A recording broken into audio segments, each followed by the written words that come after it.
Du coup, je m'appelle Marion Béetz. Aussi, du coup, Bouitz dans le tatou pour le coup. J'ai 31 ans, j'habite dans les Alpes, en France, dans le sud de la France, près de l'Italie, dans les montagnes. Je suis plutôt pas mal. J'ai fait des apprentissages en dessin animé, en 2D, un peu de 3D, pendant 2 ans à Marseille.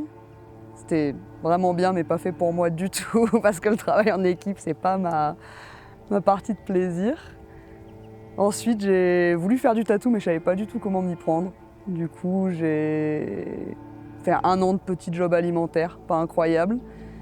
Et puis il y a une nana dont l'opéra, je travaillais en tant que vestiaire à l'Opéra de Marseille, qui m'a dit que ça faisait 30 ans qu'en fait ça devait être un petit job et qu'elle était toujours là depuis 30 ans. Du coup, déclic. Et j'ai fait un book que j'ai envoyé pour moi à l'époque aux 10 meilleurs tatoueurs.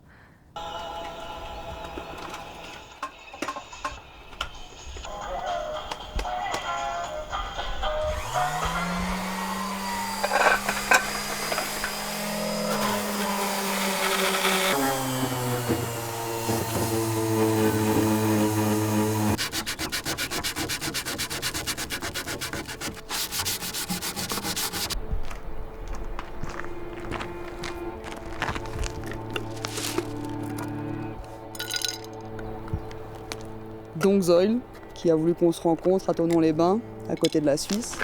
Et il m'a pris en apprenti. Et je suis restée 2 ans en apprenti là-bas. Et c'était super intéressant. C'était du tattoo walking, mais aussi du coup de comment on arrivait à développer un style visuel qui pouvait nous être propre.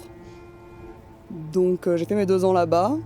Après avoir appris ce que je pensais être bien d'apprendre, j'ai voulu continuer un peu aussi seule pour faire ma propre expérience, hors de ce cocon-là d'apprentissage.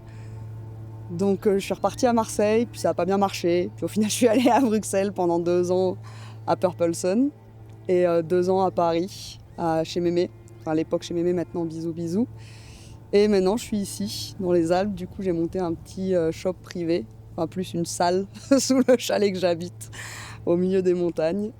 C'est pour ma part la meilleure façon en tout cas de faire du tatou en ce qui me concerne.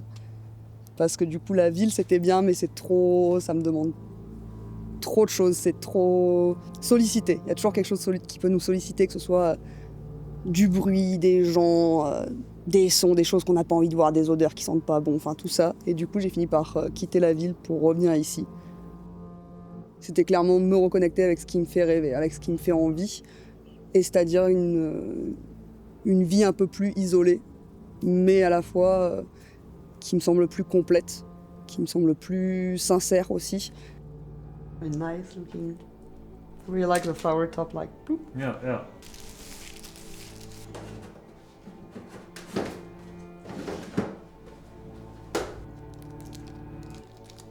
Et je pense que les clients que j'ai, la démarche déjà de venir se faire tatouer ici, elle est tellement compliquée.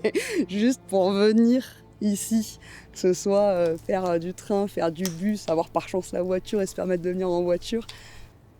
Et pour moi, le tatou, ça rentre là-dedans. Le tatou, c'est de la photo, analogique. On a un moment qui nous plaît, paf, on l'inscrit quelque part, apparemment sur nous pour beaucoup, à travers un rituel qui va être forcément douloureux, mais où le résultat en vaut la peine. Et cet aspect, voilà, une fois de plus, d'être excité par ce petit inconfort pour avoir un résultat final qui nous fait vraiment envie. What was that one? Mountains, I think. Ah, The mountain, White Mountains, yeah, yeah, yeah, yeah. So that's good because I can do mountain here. So definitely Yeah. not bigger. Yeah, I would like that. Okay. Yeah. I And then think- shall we do like some Oh, the shading? vein. Oh Oh yeah, oh the veins, yeah. Shading If for they fit sure. in there. Shading, they're gonna be like Yeah. usual I do like here. J'ai l'impression que c'est juste une leçon de vie quasiment, parce qu'au final, ça peut être répercuté partout. Et se reconnecter comme ça à nous, à nos envies, aux choses qu'on a vraiment envie de faire, vraiment envie de marquer. Cette sincérité-là, pour moi, cette poésie-là, elle est vitale en fait.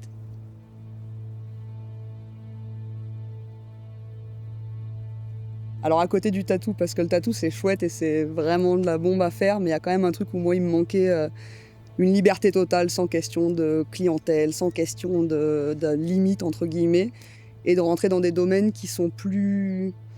avec des matériaux plus variables, avec des choses plus variables. Donc ça va être la céramique, ça va être les masques, ça va être tatouer du cuir, ça va être... Là, je veux commencer à faire des petits meubles de berger peints en bois à la hache. Donc voilà, rester dans des pratiques qui sont populaires, entre guillemets, parce qu'à la portée de tout le monde peut faire ça. Il y a un savoir à développer, mais il se développe et il peut s'apprendre sur le tas.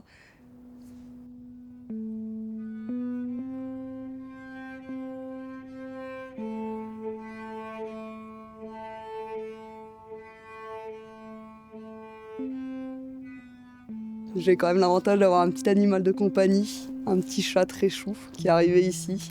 Alors je voulais pas de chat, mais qui maintenant est là et c'est super. C'est génial de l'avoir à côté, il veut participer, enfin, en tout cas être inclus dans ce qui se passe, que ce soit si je fais des feuilles ou si je fais des herbes séchées, il va vouloir se mettre dessus. Et du coup il y a quelque chose de... un lien humain quand même, enfin humain non, un lien émotionnel avec quelque chose de présent sur place. Parce que si je devais compter sur mes 3 voisins, on serait quand même pas rendu. Et voilà. Et du coup, mon petit chat, il me rend très content de l'avoir ici.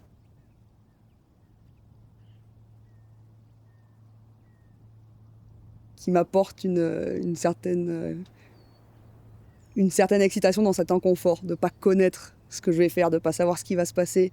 Le masque, j'en ai pas la moindre idée, j'ai le même moule pour tous, mais tout se fait un peu à l'instantané, au feeling, en fonction du moment, de la période de l'année, de ce qu'il y a dehors.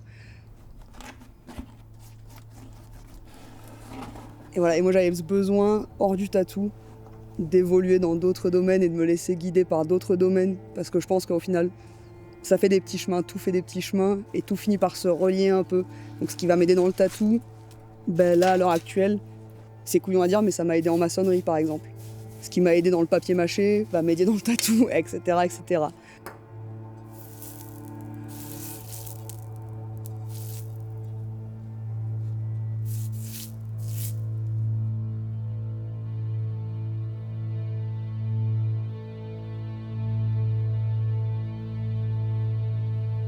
Je cherche à de plus en plus le décomplexer en fait. Juste de moins le réfléchir, moins être en train de me dire « Oh mon Dieu, mais comment je vais dessiner ça ?» Juste me dire « Bon, ok, qu'est-ce que je sens?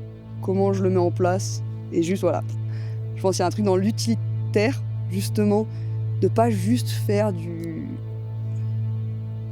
Pas juste faire du beau, pas juste faire du regardable, pas juste faire quelque chose qu'on accroche à un mur, quoi. Faire des choses de la vie courante, faire des tatous de la vie courante, faire des objets de la vie courante, faire des... Mes masques, c'est une hantise de me dire qu'ils vont passer leur vie sur une étagère, quoi. Moi, j'ai envie que ce soit des masques qui soient utilisés, que des gens... Il y a des danseurs qui m'en ont commandé, je trouvais ça fantastique de pouvoir avoir cette opportunité-là. Des gens pour des clips de musique. Et je trouve ça trop bien parce qu'il y a un truc très, très agréable de se dire, bon, bah, mon univers dans lequel moi je me sens confortable parle à d'autres gens. Et donc on a des petites connexions comme ça qui peuvent se faire et c'est le top ça. Pour moi c'est le top en tout cas.